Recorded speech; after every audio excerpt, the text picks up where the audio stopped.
Dando sequência, então, ao nosso estudo do livro Transição Planetária, de Divaldo Franco e Manuel Filomeno de Miranda. Desafios existenciais. Embora de nossa comunidade pudéssemos desfrutar da luminosidade do sol, sobre a área imensa, desolada, pairava uma nuvem sombria, pesada, resultante da angústia coletiva, do desespero que assolava os sobreviventes, da revolta que a muitos tomava, enfim, dos transtornos psíquicos causados por aqueles que tiveram a desencarnação tão violenta. Podíamos ver as tempestades vibratórias que produziam raios e relâmpagos ameaçadores sobre a imensa cortina quase negra que vestia a paisagem espiritual. Vejam, meus amigos, o que ele está descrevendo da imagem do clima foi produzido pela angústia das pessoas. É uma vibração mental que produz esse tipo de situação. Então vamos cuidar mais do que pensamos, do que sentimos. Continuando. A condensação das energias mórbidas, a semelhança do que acontece na atmosfera terrestre, com o choque das temperaturas, fazendo desencadear as tormentas, os tornados, sucedia de maneira semelhante na imensa faixa avassalada. É complicado. Certamente essa psicosfera perturbava os sobreviventes aflitos, que mais adensava os cúmulos escuros e ameaçadores. Tornava-se um círculo vicioso, as mentes emitindo ondas sombrias e absorvendo os efeitos danosos que pairavam no ar. A emoção de ternura e compaixão tornou-me e deixei-me arrastar pelas blandícias da oração em favor daquela sociedade atormentada. Chegou o momento de retornarmos aos labores. Todos nos encontrávamos assinalados pelo bom humor, pela alegria que se deriva do serviço fraternal de amor ao próximo, e nossa condução fez-se da mesma maneira como chegáramos sob o comando do nosso benfeitor. Atingida a região do nosso destino, de imediato passamos ao programa de assistente espiritual aos irmãos do Carreiro da Agonia. Logo chamou-me a atenção um espírito feminino que se encontrava sob terrível dominação de outro, masculino, que se apresentava com aspecto terrível e a explorava psiquicamente de maneira cruel. Totalmente desvairada e presa aos vestígios carnais, a atormentada debatia-se entre as sensações da decomposição cadavérica avançada e a injunção penosa a que era submetida. Podíamos ver o algoz que a explorava emocionalmente, levando a acessos contínuos de gritos, blasfêmias e loucura. Enquanto a contemplava presa ao corpo que tentava reerguer, talvez pensando em fugir à situação penosa, acercou-se-nos uma anciã desencarnada, que, lacrimosa e aflita, pediu-nos ajuda, informando-nos ser a genitora. Imediatamente fez um sintético retrato biográfico da infeliz. Minha filhinha, começou entre lágrimas de resignação e débil voz. Era vendedora de ilusões. Tornou-se profissional aos 14 anos de idade, quando foi consorciada, de acordo com os nossos costumes, com um homem de aparência respeitável e de caráter viril muito mais idoso do que ela. Os esponsais foram ricos de alegria, porém, passados 2 meses, ele a encaminhou a um prostíbulo de luxo de sua propriedade, onde moçoilas inexperientes e sonhadoras vendiam o corpo em volúpias de paixões. Fez uma pausa, enxugando o pranto, e logo deu continuidade à narração. Minha menina foi estimulada à exploração carnal. Recebeu cuidados adequados ao comércio de que iria participar. Submeteu-se a uma cirurgia, a fim de evitar a gravidez, e foi treinada em um tipo de dança muito especialmente sedutora. Com o passar dos dias e meses, tornou-se tão célebre quanto cínica e debochada, atraindo à casa festiva os aficionados da sensualidade atormentada. Com o desgaste natural, resultante dos abusos e pela necessidade de vender-se mais e sempre mais, derrapou para os infelizes comportamentos sexuais aberrantes e, para tanto, passou a consumir drogas terríveis. Visitada por mais de uma vez pela minha ternura, já que o seu pai morrera pouco depois do desvario a que ela se entregava, desgostoso em razão do choque com a religião que professávamos, pois que somos muçulmanos austeros, advertia sem cessar, não conseguindo a mínima consideração nem respeito. Por fim, parecendo cansada dos meus conselhos, num momento de desequilíbrio total, expulsou-me do seu bordel de luxúria, sempre dirigida pelo maldito explorador. O próprio marido. Minha filha havia enlouquecido por uma doença que eu não conseguia compreender. De um para outro momento, transformara-se, ficando tigrina e agressiva, perigosa e má, comprazendo-se em atemorizar os servos e mesmo alguns dos clientes, que lamentavam as suas frequentes mudanças de personalidade, o que os desconcertava no vil conúbio a que se entregavam. Sem que ninguém soubesse o que ocorria, começou a emagrecer, a definhar, como se fosse sugada nas suas energias por uma força estranha e maléfica, sempre cruel. As dores morais foram-me superiores às frágeis resistências, e não suportando as angústias contínuas, em razão do imenso amor dedicado à minha menina, faleci, vitimada de um ataque cardíaco. Silenciou entristecida, olhando o espírito querido ainda vitimado pelo seu algoz. Por favor, socorram-na, rogou o súplice, de mãos postas e quase ajoelhando, no que foi impedida de imediato. Um ser demoníaco toma-a e desgraça-a desde aqueles longe espertos dias de aberrações. Não havia dúvidas de que a jovem dançarina, atraída terrível amante de outra existência, que se lhe vinculara psiquicamente, enquanto seu corpo físico, enciumado da conduta que se permitia, passando a explorá-la nos conúbios sexuais de ocasião e de perversão, usurpando-lhe as energias emocionais e, não poucas vezes, tomando-as de sustos obsessíveis terríveis. Examinando o psiquismo do perseguidor, pudemos perceber-lhe os clichês mentais das mais chocantes aberrações. A revolta pela morte que a dominara durante o tsunami, assim ameaçando-lhe a exploração de energias. Tão profundos eram os vínculos entre um e outro, perispírito a perispírito, que ele se lhe imantava, qual um molusco, a concha que conduz, perversamente ameaçando-a. Aproximei-me da infeliz e apliquei-lhe energia balsâmica e calmante, levando-a a um ligeiro torpor. Enquanto isso, a mãezinha orava aos sutras do Corão, dominada por emoção compreensível e acompanhando a nossa terapia. Quando conseguimos que o espírito adormecesse, demos início ao seu desligamento das vísceras orgânicas, o que conseguimos com auxílio e a bondade de Abdul, que veio em nosso socorro. As duas entidades muito ligadas lembravam-nos um caso de chifopagia espiritual, ou seja, chipófagos são dois seres que nascem juntos. A gente vê sempre crianças passando por cirurgia para separar uma da outra. Então, aqui o Filomeno está nos dizendo que os dois espíritos pareciam colados um ao outro.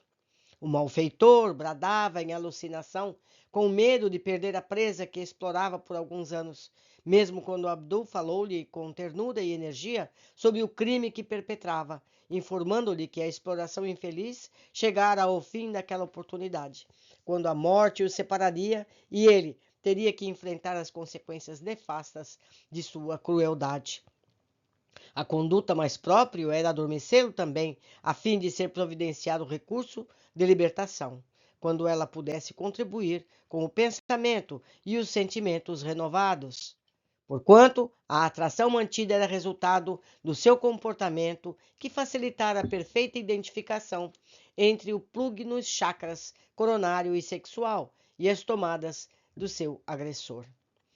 As divinas leis jamais recorrem aos recursos de cobranças comuns às criaturas humanas que se comprazem em fazer justiça mediante as concepções infelizes a que se detêm. Ninguém pode permitir-se o luxo desditoso de recuperar débitos morais e espirituais, colocando-se em posição de vítima, que nunca existe, porquanto, se tal houvesse, deparar-nos-íamos com lamentáveis falhas dos códigos da justiça divina. Mecanismos próprios de reparação fazem parte das legislações superiores da vida, que jamais falham. Nada obstante, o orgulho e a intemperança daqueles que se consideram prejudicados logo tomam posições de justiceiros e encarceram-se nas redes fortes dos crimes desconhecidos pela sociedade, porém jamais ignorados pela realidade que sempre terão de enfrentar. Quando a mãezinha percebeu que a filhinha dormia relativamente em paz, embora alguns estertores naturais, como resultado inevitável das construções mentais arquivadas no inconsciente e as emanações morbíficas, desculpem a leitura, mórbidas seria o termo, do adversário, que se mantinha vinculado, sorriu feliz e tentou abraçá-la. Tratava-se para mim de um caso muito especial, porquanto era a primeira vez que observava o fenômeno da obsessão, que se iniciara durante a vilegitura carnal, prosseguindo além da morte, sem nenhuma alteração por parte do perseguidor inclemente. Nessas ocorrências lamentáveis, o algoz também sofria as contingências experimentadas pela sua vítima em torno do processo de desencarnação. Explorada pelo vingador, ela o intoxicava, embora inconscientemente, com as emanações de desespero e de perda do tônus vital, na conjuntura física que era absorvida pelo inimigo. Ou seja, o espírito obsessor sentia também a fraqueza natural de ter morrido, porque ele vivia às custas da energia vital dela. Quando ela morre, ele sente que ele também morre. Por isso, ele também está em desespero. Abdul providenciou uma padiola e amigos cooperadores para o transporte de ambos os espíritos ao lugar próprio que lhes estava destinado, considerando-se a especificidade da ocorrência.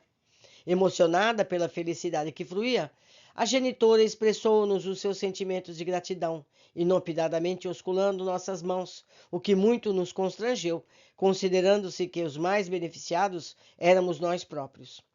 A obsessão sempre apresenta angulações que nos surpreendem em razão das organizações mentais e espirituais de cada criatura, variando, portanto, de indivíduo para indivíduo. A observação desse fenômeno perturbador sempre nos convida a acuradas reflexões em torno da conduta interior do ser humano, que sempre procede no campo mental a irradiar-se em todas as direções, produzindo sintonias compatíveis com a sua equivalência com outros campos e áreas vibratórias que propiciam as vinculações por afinidade. Ou seja, nós, eu, você, todos nós, nos vinculamos a seres que pensam e agem como nós mesmos. Então, quando a gente costuma dizer que o obsessor nos prejudica, será que não somos nós que estamos atraindo esse tipo de pessoa? Temos que pensar mais nisso. Continuando. Quando as criaturas compreenderem que são as responsáveis por tudo quanto lhes diz respeito, certamente serão alterados os comportamentos individuais e coletivos, elegendo-se aquilo que conduz à harmonia e à felicidade, mesmo que o esforço, em vez do prazer desgastante de um momento, com suas consequências perturbadoras de longo prazo. Na sua ilusão orgânica, porém, preferem a intoxicação do gozo doentio, até a exaustão, sem qualquer responsabilidade, agasalhando as ideias absurdas de encontrarem soluções miraculosas quando se lhes manifestam as consequências afugentes que são inevitáveis. Não é de estranhar-se a grande mole que recorre ao espiritismo, à mediunidade, procurando solução milagrosa para os problemas que engendram e pretendem ver resolvidos, assim mesmo, sem a sua contribuição sacrificial. Muitas pessoas que estão passando por processos obsessivos acham que basta ir ao centro espírita e num passe de mágica está tudo resolvido. É cada um de nós que temos que trabalhar por nossa evolução e dessa forma desvincular de seres que não nos compete estarmos acoplados. Continuando. A exigência no corpo físico é uma oportunidade de aprendizagem que a vida concede ao ser espiritual no seu processo de crescimento interior, facultando-lhe os recursos apropriados para que a divina chama que existe em todos alcance a plenitude. De acordo com a maneira como cada um se comporte no assunto, estará semeando as ocorrências do futuro, que terá que enfrentar a fim de recompor-se e corrigir o que foi danificado. Cada reencarnação é sublime concessão divina para a construção ditosa da imortalidade pessoal.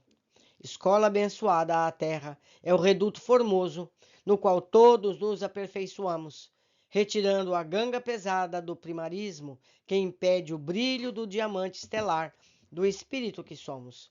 Os golpes do processo evolutivo encarregam-se de libertar-nos, permitindo que as facetas lapidadas pela dor, buriladas pelo amor, reflitam as belezas siderais. Onde nos encontrávamos, podíamos notar as diferenças de conduta entre os aflitos, assinalando maior soma de desespero, ou o equilíbrio que nos proporcionava auxiliá-los com maior ou menor eficiência. Nem todos, porém, aos quais buscávamos socorrer, conseguiam ser libertados. Tão fortes se lhes faziam os laços da sensualidade da vida orgânica, distante de qualquer espécie de crença na sobrevivência do espírito. É por isso, meus amigos, que nós estudamos. Porque à medida que nós aprendemos todo esse mecanismo espiritual, nós vamos nos aperfeiçoando, vamos nos libertando dessas amarras que podem, no futuro, serem entrave para o nosso desprendimento espiritual. Continuando. Não foi possível divagar mentalmente por mais tempo, porque o nobre dirigente chamou-nos ao serviço, considerando que novas desencarnações continuavam ocorrendo e os assaltos por entidades animalizadas se faziam de contínuo. A visão das ocorrências pós-mortem surpreendem mesmo aqueles que, à nossa semelhança, se encontram na erraticidade a expressivo número de anos. A vida física disfarça pela aparência o espírito que habilmente se mascara, procurando demonstrar o que gostaria de ser, mas tudo faz para não se transformar interiormente para melhor. No entanto, a realidade que o caracteriza desmistifica-o durante o processo da desencarnação, ocorrendo conforme cada um é, de acordo com suas possibilidades de recuperação e reequilíbrio. As paisagens, portanto, próximas à fronteira do túmulo, são normalmente afugentes, exceção daquelas que acolhem os espíritos que se esforçaram para viver de acordo com os padrões do dever, do respeito ao próximo e à vida, mesmo que sem qualquer filiação religiosa. Isso é muito importante. A religião é criação humana. Nós devemos ter espiritualidade, conhecimento que somos espíritos imortais e fazendo o bem a todas as pessoas. Isso é o que diz Jesus. Ame a Deus sobre todas as coisas e ao próximo como a ti mesmo. Essa é toda a lei, completou Jesus. Então não importa qual é a religião da pessoa, importa como ela age com relação aos seus semelhantes. Continuando. O importante é a conduta que se vivencia e não a crença que se expose. Nada obstante, a religião, quando liberta da ignorância, destituída de fantasias e de superstições, caracterizando-se pela lógica e pela razão, é a via sublime de acesso à liberdade plena, pelo que proporciona de lucidez e esclarecimento, auxiliando o viajor a melhor contribuir em favor do próprio êxito na jornada imortalista. Não havia, porém, tempo para mais amplas reflexões, e ao chamado para o trabalho, dispusemos-nos alegremente ao serviço estabelecido. Como é bom saber, né, meus amigos? Vamos estudar, estudar, estudar, para sermos cada vez mais capazes de nos administrar. Por hoje ficamos por aqui, aguardo a todos na sequência de nosso estudo.